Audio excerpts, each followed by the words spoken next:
അപ്പോൾ ഇവിടെ കഴിഞ്ഞ ദിവസം ഈ ഒരു ചാനൽ ചർച്ചയിൽ ഞാൻ ആ ചാനൽ അവതാരകനോട് പറയാണ്, എൻ്റെ നിയന്ത്രണം, ഞങ്ങൾ കമ്പനിയാണ്, ആ ഒരു ഫ്രണ്ട്ഷിപ്പാണ് ആ അവതാരകനോട്. എല്ലാ യൂട്യൂബ് എല്ലാ മീഡിയക്കാരുമായിട്ട് ഞാൻ നല്ല കമ്പനിയാണ്. അപ്പോൾ ഇൻഡിവിജ്വലി ഈ അവതാരകന് ഞാൻ കൊടുക്കുമ്പോൾ ഞാൻ പറയാണ്, എൻ്റെ നിയന്ത്രണം അറിയണമെങ്കിൽ നമുക്ക് രണ്ടുപേർ കൂടെ ഒരു പടം കാണാം, അല്ലെങ്കിൽ അശ്ലീലങ്ങൾ ഒരുപാടുള്ള സിനിമ നമുക്ക് രണ്ടുപേർ കൂടെ ന്യൂഡായിട്ടിരുന്ന് കാണാം, എൻ്റെ ഒരു രോമം പോലും അനങ്ങൂല ഞാൻ വിചാരിക്കാതെ. അപ്പോൾ 90% ഞാൻ എന്നെ നിയന്ത്രിച്ച് വെച്ചിരിക്കുന്നു എന്ന് പറയുമ്പോൾ 10% വേണമെങ്കിൽ എനിക്ക് ഫാമിലി ലൈഫിലേക്ക് പോകാൻ സാധ്യതയുണ്ട്. പക്ഷേ എൻ്റെ അനുഭവങ്ങൾ, നമ്മുടേതായ കഥകൾ, ഇപ്പം എനിക്ക് ഇനി സമൂഹത്തെ സേവിക്കണമെന്ന് മാത്രമേ ആഗ്രഹമുള്ളൂ. അത് ഹൃദയത്തിൽ നിന്നാണ് പറയുന്നത്. പക്ഷെ കുറച്ച് പേർക്ക് എന്നെ ഇഷ്ടപ്പെടുന്നില്ല. ഞാൻ എന്ത് തെറ്റ് ചെയ്തിട്ടാണ്? ഞാൻ ആരെയും ചതിച്ചിട്ടില്ല, ആരെയും പറ്റിച്ചിട്ടില്ല, എങ്ങും ആരെയും ദ്രോഹിക്കാൻ പോയിട്ടില്ല. എനിക്കിങ്ങോട്ട് തരാൻ മാത്രമേ ഉള്ളൂ. കടം വാങ്ങിച്ചത് തന്നെ ലക്ഷങ്ങളുണ്ട്, അത് തന്നെ തരാൻ ആവശ്യം പോലെയുണ്ട്. നിങ്ങൾ അന്വേഷിച്ച് നോക്കിക്കോളൂ. എൻ്റെ വീട്ടിലിരിക്കുന്ന ആരെങ്കിലും വന്ന് ചോദിച്ചോളൂ, വേണ്ട ആറ്റിങ്ങലത്തെ ബാങ്ക്, കാനറ ബാങ്കിൽ പോയി ചോദിക്കൂ. എൻ്റെ സ്വന്തമായി എനിക്കൊരു ഫൗണ്ടേഷനുണ്ട്, ഡോക്ടർ എയ്ത്ത് ഫൗണ്ടേഷൻ. എത്ര ചെക്ക് ബുക്കാണ് ഞാൻ ആ ബാങ്കിൽ നിന്ന് വാങ്ങിച്ചതെന്ന്. പലർക്കും ചെക്കാണ് കൊടുക്കുന്നത് വീട്ടിൽ വന്നവർ, പൈസ ഉണ്ടായിരുന്ന സമയത്ത്. ഇപ്പോൾ വരുമാനമില്ല. എന്നെ ആകെ സഹായിക്കുന്നത് പത്മശ്രീ ഡോക്ടർ MA യൂസഫ് അലി എന്ന് പറയുന്ന ആ വലിയ മനുഷ്യൻ. അദ്ദേഹമാണ് കഴിഞ്ഞ 8 വർഷം കൊണ്ട് എന്നെ നല്ല രീതിയിൽ എന്നെ ഹൃദയത്തോട് ചേർത്ത് വെച്ച് സഹായിക്കുന്നത്. അങ്ങനെയുള്ള വലിയ വലിയ മനുഷ്യർ ഇങ്ങനെയുള്ള വേണ്ടാത്ത വാക്ക് കേൾക്കുമ്പോൾ വിശ്വസിക്കില്ല. പക്ഷേ എന്നാലും എനിക്കൊരു അമ്മ ഉണ്ടായിരുന്നെങ്കിലോ, എനിക്ക് ഭാര്യയും മക്കളും ഉണ്ടായിരുന്നെങ്കിലോ, എൻ്റെ സഹോദരങ്ങൾ വീട്ടിൽ ഉണ്ടായിരുന്നെങ്കിലോ, അവർ ഈ വൃത്തികെട്ട വാക്കുകൾ ഈ വീഡിയോയിൽ നിന്ന് അടർത്തി എടുത്തിട്ട് വേറെ ചില മീഡിയകൾ ഫേസ്ബുക്കുകളിലിട്ട് എന്നെ അലക്കുകയാണ് ചെയ്യുന്നത്. ഇങ്ങനെ പലരെയും അലക്കുന്നുണ്ട്. സെലിബ്രിറ്റികളായിട്ടുള്ളവർ. ഞാൻ സെലിബ്രിറ്റിയൊന്നുമല്ല, ഞാനൊരു സാധാരണക്കാരനാണ്. പ്രവാചകചര്യയിൽ ജീവിതം മുമ്പോട്ട് കൊണ്ടുപോകുന്ന ആളാണ് ഞാൻ. ഒന്നുമില്ലയെന്ന് എൻ്റെ അടുത്ത് എന്ന് പറഞ്ഞാൽ എന്നാൽ കഴിവുള്ള രീതിയിൽ ഞാൻ സഹായിച്ചിരിക്കും.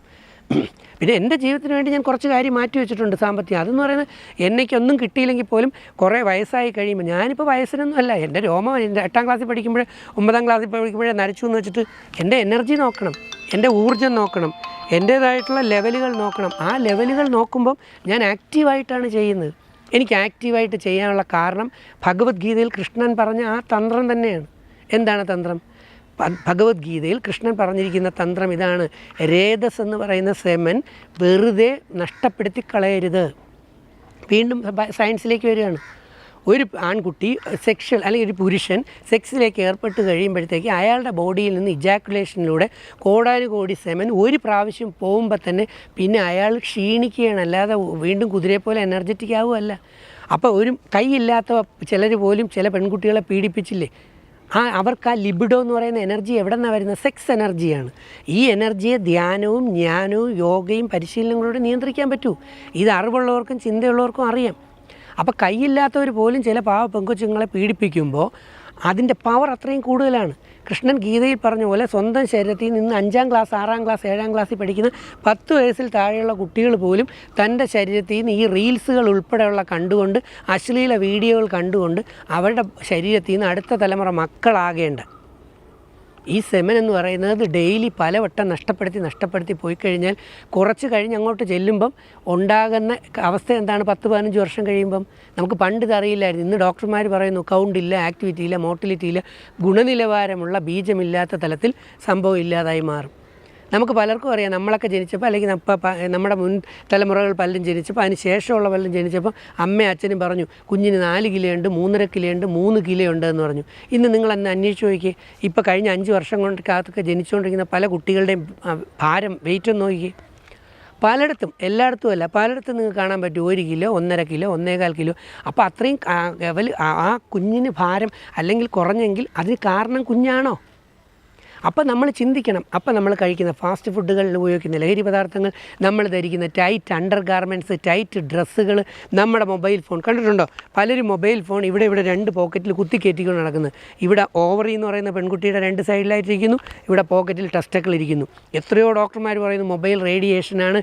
ഈ റേഡിയേഷൻ ഫ്രീക്വൻസി എന്ന് പറയുന്നത് ഈ സ്പേമിനെയും ഓവത്തിനെയും ജനിതകപരമായി ഡാമേജ് ഉണ്ടാക്കുമെന്ന്. ഇത് ആര് കേൾക്കുന്നു? നമുക്ക് സമൂഹത്തിനൊരു കമ്മിറ്റ്മെൻ്റ് ഇല്ലേ? പുതിയ തലമുറയോട് നമുക്കൊരു കമ്മിറ്റ്മെൻ്റ് ഇല്ലേ? അവരെ രക്ഷിക്കേണ്ടേ? അവർ ഡാമേജ് ഇല്ലാതെ വളരണം. എൻ്റെ ലക്ഷ്യം അത്ര മാത്രമേ ഉള്ളൂ. പുതിയ തലമുറയിൽ ധാരാളം കുട്ടികൾ, എന്നുവെച്ചാൽ 10ാം ക്ലാസ്സിൽ താഴെ, +2 താഴെയുള്ള ഒരുപാട് കുട്ടികൾ എന്നെ സ്നേഹിക്കുന്നുണ്ട്. എൻ്റെ വീട്ടിൻ്റെ പുറവശത്തുള്ള ആറ്റിങ്ങിൽ ഒരു സ്കൂളിൽ ആ ടെമ്പോയിൽ കുട്ടികളെ കൊണ്ടുപോയി 4ലും 5ലും വിളിക്കുന്ന കുട്ടികളൊക്കെ ബസ്സിലൂടെ ടാറ്റ കാണിക്കും. രജിത് കുമാർ എന്ന് പറഞ്ഞ ടാറ്റ കാണിക്കും, വളരെ സന്തോഷം തോന്നും. അപ്പോൾ നമുക്കൊരു ഉത്തരവാദിത്വ ബോധമുണ്ട്.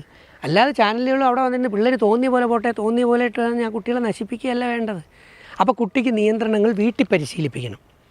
അതില്ലെങ്കിൽ എന്ത് പറ്റും? അതുപോലെ ജനിതക ഡാമേജ് വന്നാലോ? ഇപ്പം ജനിക്കുന്ന പല കുട്ടികളിലും ജനിതക വൈകല്യങ്ങൾ എന്ന് പറയുന്നു. എന്തുകൊണ്ട് സംഭവിക്കുന്നു? അത് കുട്ടിയാണോ പ്രോബ്ലം? അപ്പോൾ കുട്ടിക്ക് നല്ലത് കഴിക്കാൻ കൊടുക്കണം, കുട്ടിക്ക് നല്ലത് കുടിക്കാൻ കൊടുക്കണം, നല്ല ചിന്തകൾ കൊടുക്കണം, നല്ല കൂട്ടുകെട്ടുകൾ കൊടുക്കണം, നല്ല രീതിയിലുള്ള സാഹചര്യങ്ങൾ ഒരുക്കി കൊടുക്കണം. അങ്ങനെ ആ കുട്ടികൾക്ക്, ആൺകുട്ടിയാവട്ടെ പെൺകുട്ടിയാവട്ടെ, അവർക്ക് സ്വയം നിയന്ത്രിക്കാൻ കഴിയുന്ന സാഹചര്യം ഒരുക്കി അവരങ്ങനെ പഠിച്ച് കയറിയിട്ട് സ്കൂൾ കോളേജുകളിൽ പോട്ടെ. അവരുടെ പുറകെ പോകണ്ട. സ്കൂളിലും ഹൈസ്കൂളിലും പ്ലസ് ടുവിനും കോളേജിലും ഒന്നും നമുക്ക് നമ്മുടെ പിള്ളേരുടെ പുറകെ പോകാൻ പറ്റത്തില്ല. പക്ഷേ അവർക്ക് കൊടുക്കേണ്ടതെല്ലാം കൊടുത്തിട്ടാണ് പാരൻസ് അവരെ വിടുന്നതെങ്കിൽ അവരുടെ ജീവിതം നശിക്കില്ല. അപ്പോൾ അങ്ങനെ നല്ലതുകൾ മാത്രം പറയുന്നു.